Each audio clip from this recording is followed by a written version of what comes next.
I never thought of death as scary. Life, on the other hand, life is terrifying. Life is where every bit of suffering is. September 2023, Introduction. I was shamefully middling in my reaction, for it wasn't the first time someone woke me in hysterics to the news of a relative's traumatic passing. It also wasn't the first time I didn't respond as well as I should have to the grief of others. If any at all, my response was annoyed how the information was publicized, as much as when and where else it was publicized. As I've gotten older, deaths in my family have become an overdramatization of situations. With each untimely funeral, we become more chagrined, more irrational, believing in curses and such, and more selfish. It has since become my belief that many traumatic deaths were preventable and have been teetering on the ledge of the very same precipice for so long that most of us had either grown impatient in our watch, moved on, and/or accepted the foreseeable well before it ever happened. The shock, if any, was present simply because it hadn't happened sooner. And though there were a lot of cyclic conditions and responses here, I did have one that was a first. I didn't attend Scott's funeral. It was the first family funeral I hadn't attended. Truthfully, I had many reasons for not attending, both monetary and logistically. I also had my best friend in state, a trip that had been planned for months, almost canceled due to COVID. Then, last minute, it was resurrected due to new information and regulations. However, these were not the responses that she wanted. My sister was angry. She was angry without saying why she was angry. She had made assumptions as to why I wasn't there. She felt her trust had been broken by me a few times now. "You were his favorite cousin." It was more of an accusation than she had originally intended. I heard the shock in her own voice that she had said it, but they weren't getting the apology from me that they wanted. The apology I am no longer capable of. Blame it on the 150 milligrams of venlafaxine I have been taking since the pandemic and my divorce, or the years of emotional, sometimes physical damage that led up to that dosage, that without, I would certainly still be having daily panic attacks, suicidal ideation, with the occasional nervous breakdown life spiral, where I burn everything down with full intention of not coming back from it. And of course, the deep well of depression that, at times, appears too daunting to emerge from. It wasn't all gone, by any means, and I knew it was there, waiting just below the surface like a kraken, ready to rise from its slumber within mere hours of a missed dose, and with Titan power, could destroy everything stable achieved this far. It was that swift, the withdrawal. Unlike the medications I had taken before this, which would take time to have negative effects in the event that a pill was to be missed, I was absolutely at the will of this supposedly non-addictive chem cocktail. Being 13 years without chemical dependency until now, I recognized the hypocrisy the old-timers had warned us of. I had traded one addiction for another, but I found the risk in my case worth it, even with the obvious pitfalls should I become less than diligent. But at the age of 43, I had arrived at a place where all things had found balance, and my thoughts were manageable. I had finally found a numb that was comfortable. "You should have been there." It was a text, but I heard the desperation regardless. She wanted me to feel ashamed. I didn't. How do you tell someone that you had already grieved this person who, by all standards, was still considered alive but hadn't really existed for so long? I had a flashback of my mother's funeral in 1994. I stood stiffly by watching the array of reactions, trying to figure out where I fit in, how I should be feeling in this moment. They later would call it shock, but I was aware. This was before medication, before booze, drugs, any chemicals, unless you count chugging dime tap and eating handfuls of Flintstone vitamins. Gee, who knew I'd become an addict? Confused, scared, yet fully aware of the situation I was. I scanned each face. Some were familiar, though they seemed to have more of a connection with my own mother than I, at least in this moment. My eyes met my cousin Scott's, blue eyes striking against the redness, his face wet, appearing more angry than sad to me. He was a few years my senior, and I feared him. He was not tentative about what he felt, nor would he hesitate to speak his mind or share his opinion, unlike me, who was so very quiet and timid outside of my conscious self, yet whose survivalist brain was never still long enough to allow myself to just experience a feeling. "Why aren't you crying? Don't you even care that your mom is dead? What's wrong with you?" Scott's words wounded me enough to carry that memory to this day, still lodged somewhere between the residuum of shame and the scar tissue of acceptance, like a neuropathic pain that reminds me it exists when the season is right. I looked up to Scott as much as I was afraid of him. I wish I could have been as passionate and disappointed about all of this as much as he was. "You were his favorite cousin. What's wrong with you?" That's what she really meant. What was wrong with me that I didn't attend my cousin's funeral? What was wrong with me that I couldn't cry at my own mother's? What was wrong with me that I didn't experience loss the same way as they did? What was wrong with me that I didn't understand how she felt? That was what she wasn't saying. And the truth, burial is for the living. In my family, we'd rather be blindsided with grief instead of steadily awaiting the worst. That's the reality of it, though. For most humans in general, I suspect it is. As people, we tend to turn our faces away from the constant heartbreak, feigning ignorance of even the most inevitable outcomes, or wastefully rushing through our emotions so we can just get on with it and our empty fucking lives where everything looks great. We do with hope that when the loss does occur, we feel some of that devastation we shelve for a later occasion, grief we bottled and tucked away somewhere secret, even from ourselves, that if found we'd be surprised, rather than have been dragged through the insipid furtherance of heartache all along, which tends to leave us apathetic in the end. Like me, ignorance is bliss. Call me callous, for it's true, but it has long since been my experience that if you're paying attention, most tragedies these days are expected, normal even, and for those of us who've had it the worst, we want to hurt. We want to feel something akin to pain, so that we don't have to instead feel shame at a time we're more vulnerable to it, creeping up on us at night when we question meaning and such nonsense. We're not monsters, per se. We've simply become so familiar with loss that we now realize everything is lost even before it begins. We become accustomed to mourning existence.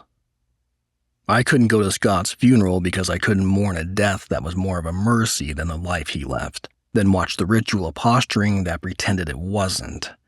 Such a shame and our own fear of being forgotten that it leads us to these eccentricities, but then again, I've been described as eccentric myself. My sister wouldn't talk to me for months after, furthering my belief that none of us truly know what we're doing with our time. Maybe it'd be different if I had gone to live with my sister all those years ago after Mom's funeral, when given the choice. Maybe I would be different. Thoughts like these have a habit of consuming me of late. June 1994, Part 1. The Sister. It was 2 days before my 19th birthday. I had asked Mom if I could go with Maxine's family back to Nebraska for the summer. I was eager to get to know my older sister better. She had long since been my favorite sibling, 16 years my senior. I hadn't been around Maxie much, not since I was 5 when we left California. Having had a hand in keeping me alive, those early years in California, she was like a second mother to me, and I was excited that she had suggested Logan and I live with them.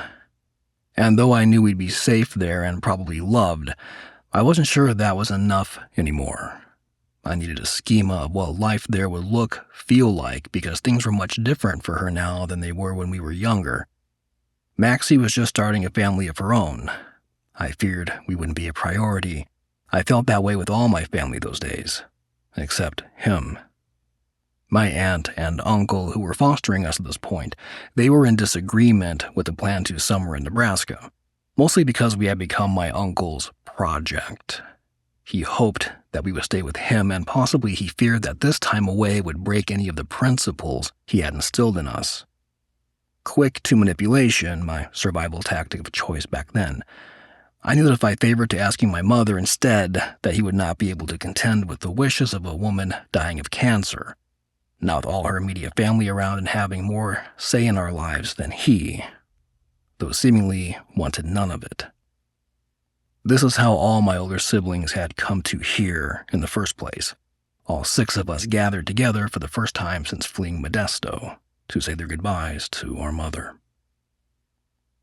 1986, California. Years earlier, when we were still in California with John, my dad, it was essential to move regularly for his job. We moved often, and sometimes we even moved without Dad. He'd have to show up later when it was safe. My mom was swept off her feet when she first met my dad. He blew into town driving a yellow Corvette, my mom's favorite color, introduced to her by the town sheriff in that little Nebraska town. He was dropping off another shipment of Mexico's finest sugar. He brought the party, and my mom ate it up. She had spent the last year in a bedroom painted black, mourning her husband's suicide. She had been married and a mother since she was 18 years old. Now that she was 30, she wanted to explore the parts of life she forfeited, being the cheerleader, the good daughter, the smart one. She wanted to live dangerously, and she got to. Other times we moved without Dad because he was the one who wasn't safe to be around, usually for only a night or so after he was having a particularly bad episode. I think Mom was less scared of Dad's unpredictability and more scared of the uncertainty that one of her teenage sons would eventually kill him if the abuse continued. Both Owen and Seamus had pulled John's own revolver on him multiple times by now. The same revolver he used to make holes in nearly every room in whatever house we were hiding out in at the time. The nights he had convinced himself that the shadows in his drug-decayed mind told him were real and coming to get him or take what was his. I remember one night sitting barefoot sobbing on the stairs of a tavern between the top and bottom floor, men at the bar glancing uncomfortably up at my 5-year-old self in my baby blue flannel nightie. I watched Mom across the mountain road, snow flurries and wind ripping at her robe, crying into a payphone as her teenage children tried to convince her to come back inside and away from the call that would lead her back to him. I was scared because she seemed so far away in that moment, and I felt paralyzed there. We'd all suffered John's chaos in more ways than one, but the worst of which was how he had sucked the life out of her. He'd broken her in ways only she knew. Eventually, it took my sister Maxie and her partner Jack to get us out of there. Jack was a master mechanic who worked for my dad's front, a wrecking yard in Modesto that John had bought with their inheritance, the money Mom had gotten from the death of my half-sibling's father. Jack traded work for a Chevette from my dad and rebuilt it as a project car. One day when my dad was away or maybe in a heroin coma, Jack handed my mom the keys and said, "Grab everything you can in 30 minutes and go." I watched from the dirty glass of the hatchback as he stood, arms crossed, leaning in the doorway as we drove away, a sentry standing guard. I felt that too, and there have been plenty of times in my years when I felt everything inside of me say, "Grab everything you can and go." June 1994, Part 2, The Pity Party. Mom stared vacantly at me, or rather the shell that vaguely resembled my mother did. Sallow, creepy, soft, thin skin so smooth to the touch, it was like the slickness of a snake or tanned ostrich. Once rich, auburn hair that had lost all its burn, now dull, dry, breaking, like everything else about her. Her eyes so large and deep-set in their sockets that when her pupils shivered, it was as though they were wild, starved animals pressing themselves in accord to the backs of dens. My mother no longer responded in human language to us.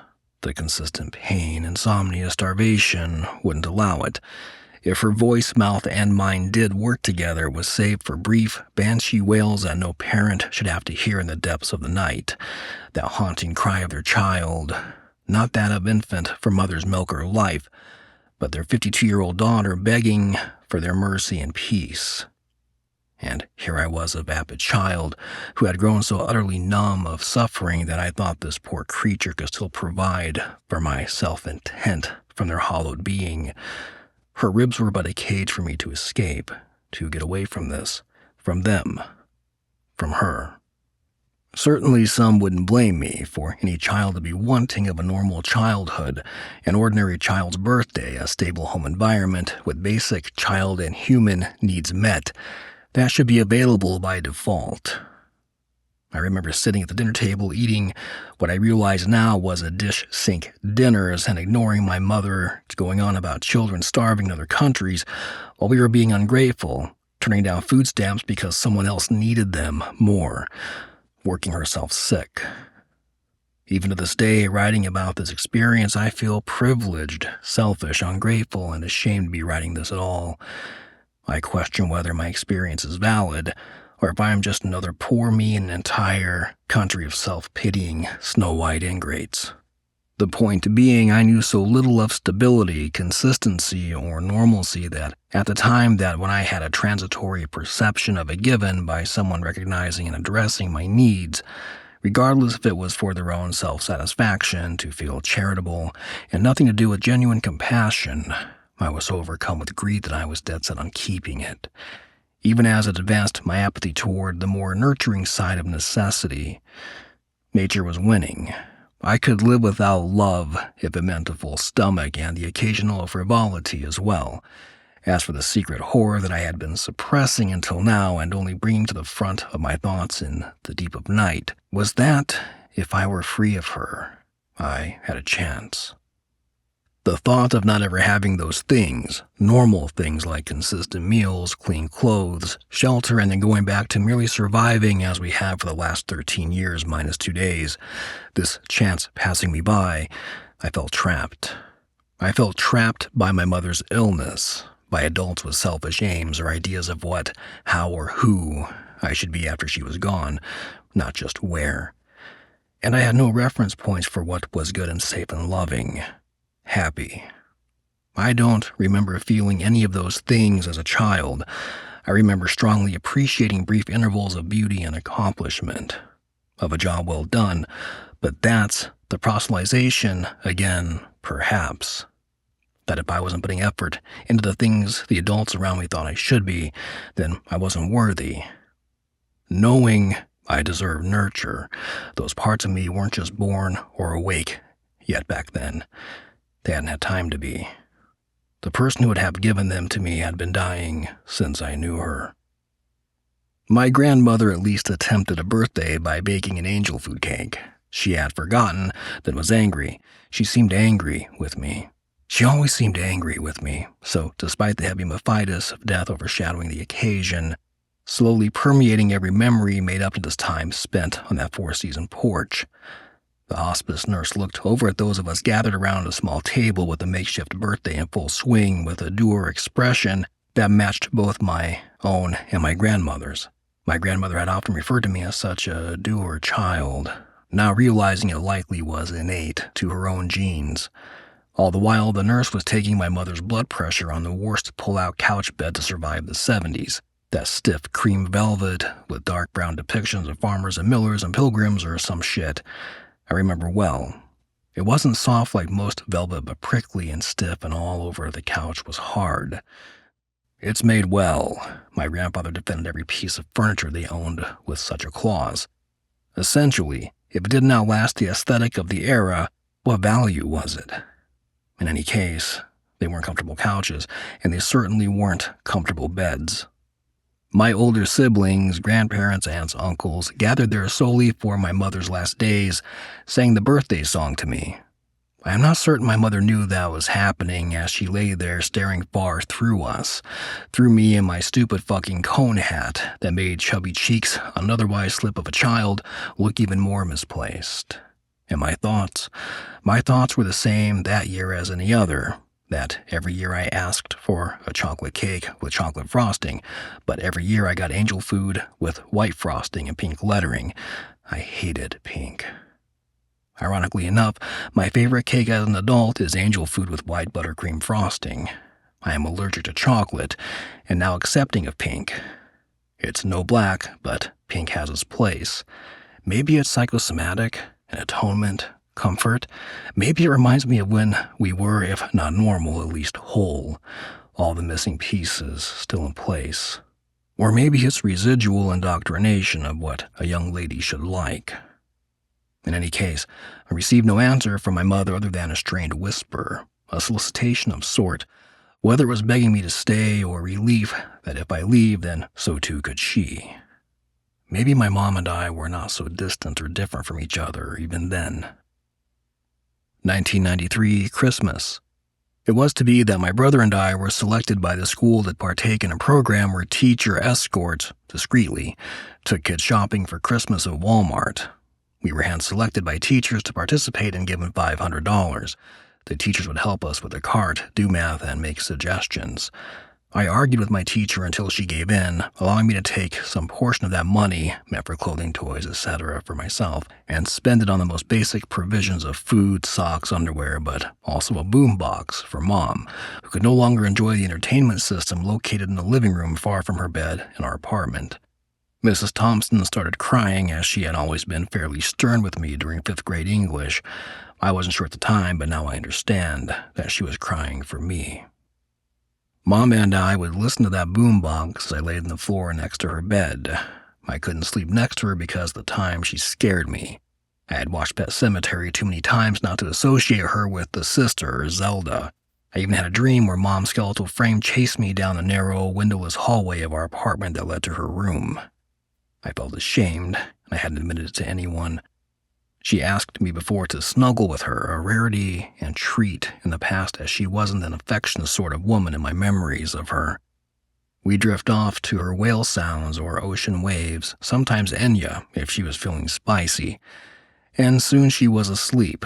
I'd unwind from her skeletal grasp and go back to sleeping on red shack carpeting, collecting all the good and plenties she dropped, making piles to pass the time. It was the only candy she could have to herself because there was no way we'd eat that shit.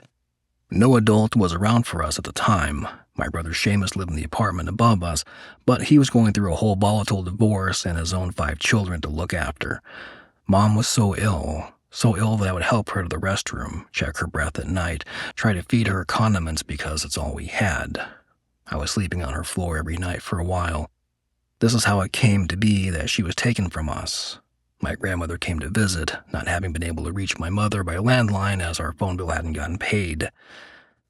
I thought I had done something wrong.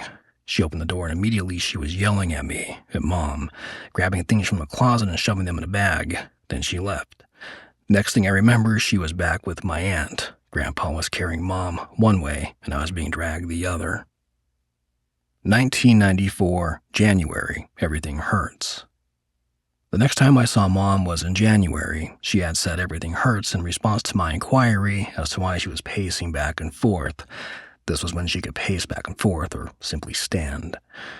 We were speaking in the shadows of the four-season porch at my grandparents' lake house. Christmas lights up and blinking on the tree in the corner. She loved bubble lights, the dangerous ones that boiled water. The porch was second story and overlooked the lake cove. I think she always felt an attachment to water in general, the sound, smell, the sight of it. It's where she wanted to be her last days, watching the birds at the feeders in front of the windows, cursing the selfishness of squirrels with the lake as a backdrop. She couldn't have been more than 100 pounds at this time, but she wore that awful moo-moo anyway, looking like she was on a Florida vacation instead of dying in the heart of Arkansas. Everything hurts. Sitting, walking, standing, laying, being touched, being. So why not keep moving? The ugly jewel tone, color block linen swished about her creaking ankles. A family thing. All of the women in our family seemed to have ankles that click. She stopped to smile at me.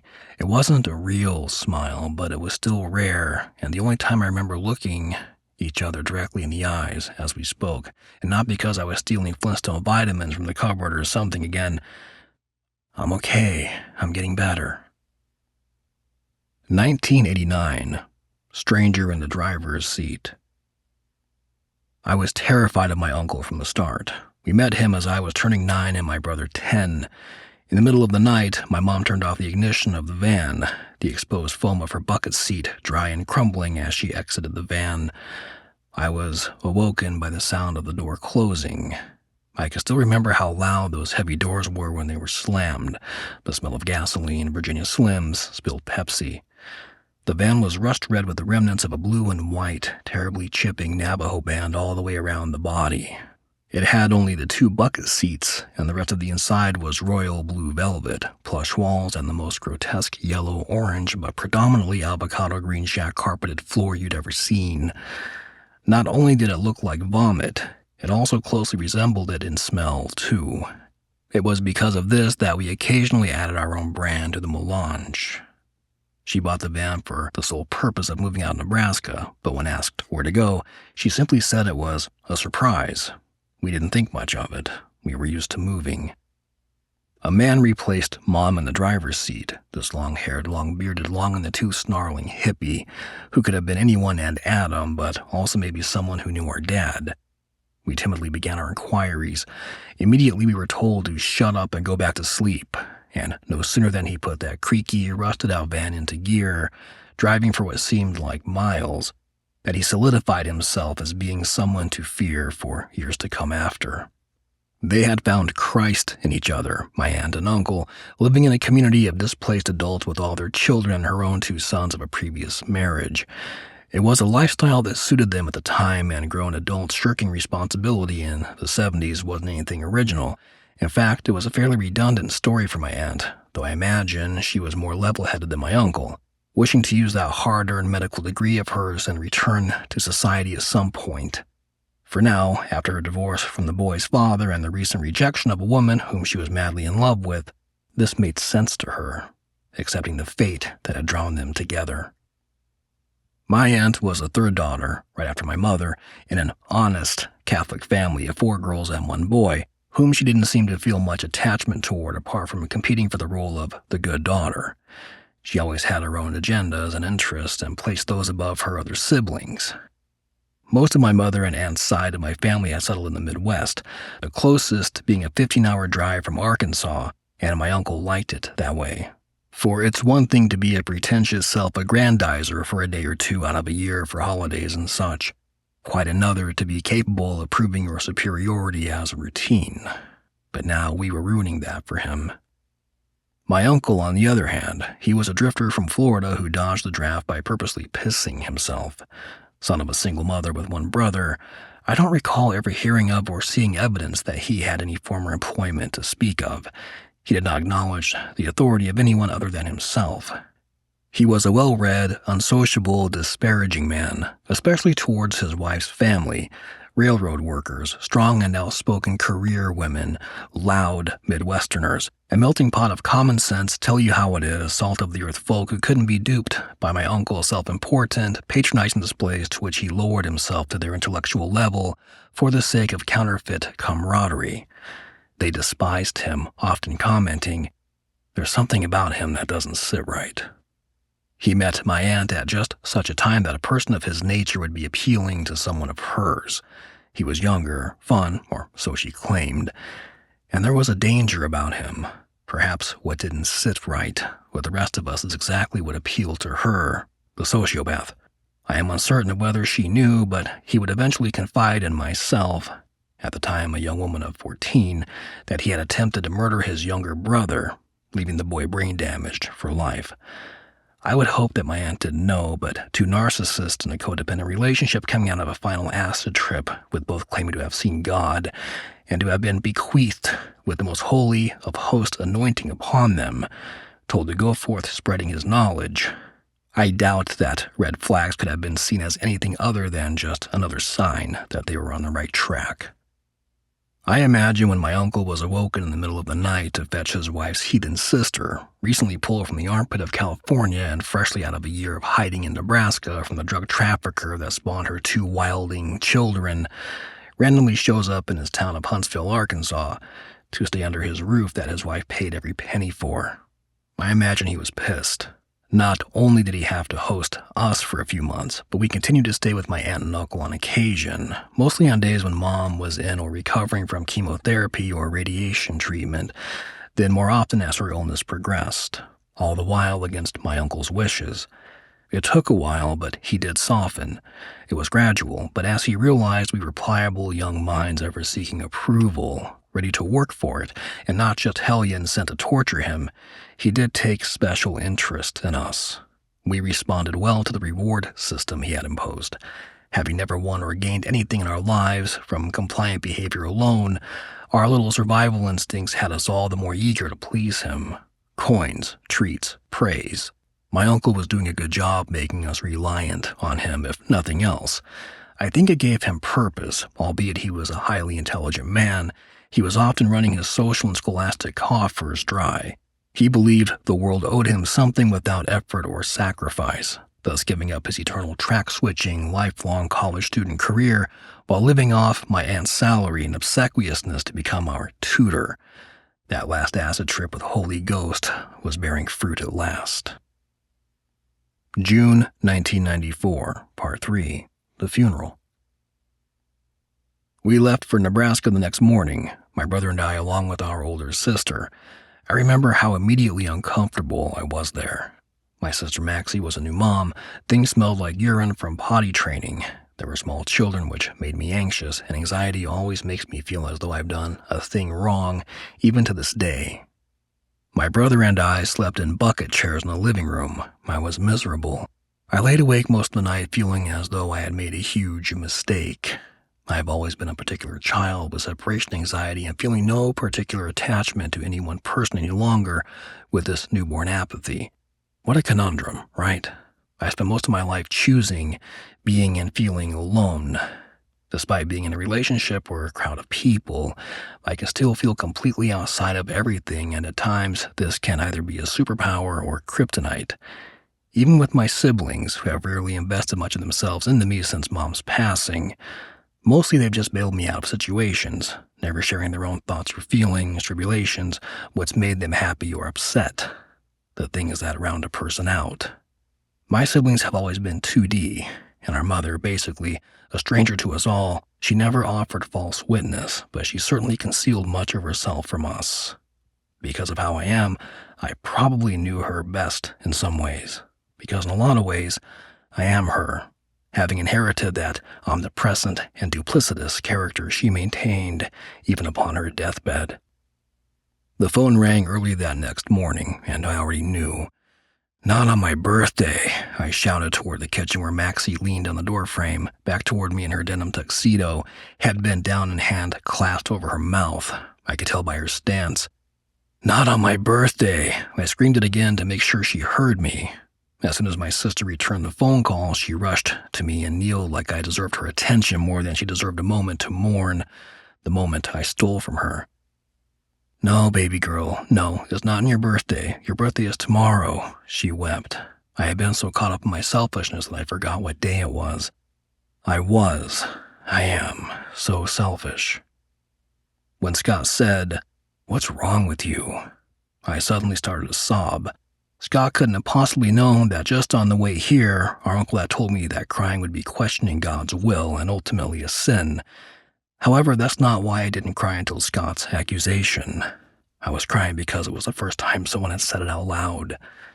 After being misled, told God would heal her, that the cancer was in remission, that she was getting better, then going through even more chemo, even more radiation, that we were not praying hard enough, that Mom was an unbeliever, more starvation, more disassociation, more nausea, begging her to eat, hearing her cry at night, isolation from family, from friends, abandonment, being pitied, being bullied at school, being told if your mom hadn't met your dad, none of this would have happened.